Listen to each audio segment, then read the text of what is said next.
Hi guys, ako nga pala si Rostom Valdez at isa akong member ng ICPH at kasalukuyan akong Vice Leader ng Tarlac Zone Division 1. Ngayong araw ay papakita ko sa inyo ang aking Honda Click na si Bruno na Indo Concept.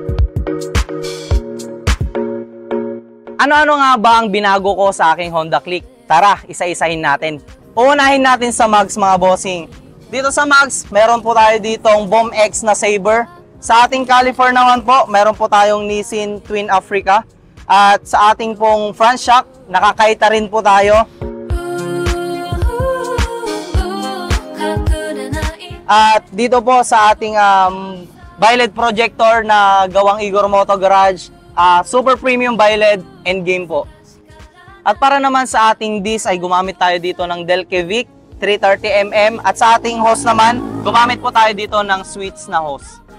At para naman sa ating brake master mga bossing, gumamit po tayo dito sa left ng KTC at sa kabila naman po ay Nissin. At dito naman po sa ating switch, naka-Indo switch po tayo. At dito po sa kabila ay gumamit po tayo ng Kaita na quick throttle at Kaita na slim switch.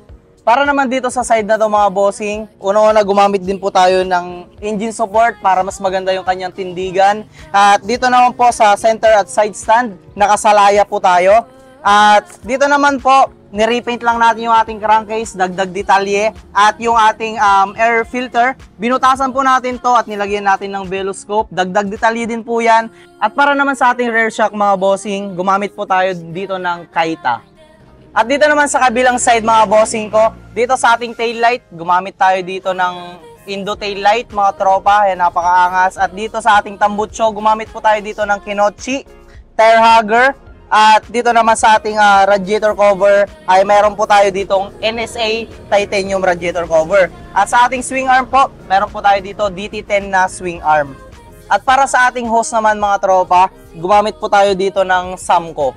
At para naman sa mga nagtatanong kung ano nga ba yung pintura ni Bruno, so ito nga po pala yung tinatawag na Millennium Rose. Para naman sa nagpaint kay Bruno, siya nga pala si Kuya Roy Mamaradlo at ang kanyang account ay Rios Paintworks. Muli, ito nga pala ang aking Honda Click na Indonesian concept na si Bruno. At ako nga pala si Rostom Valdez or nakilala nyo bilang Rostom TV para sa All About Wheels Manila.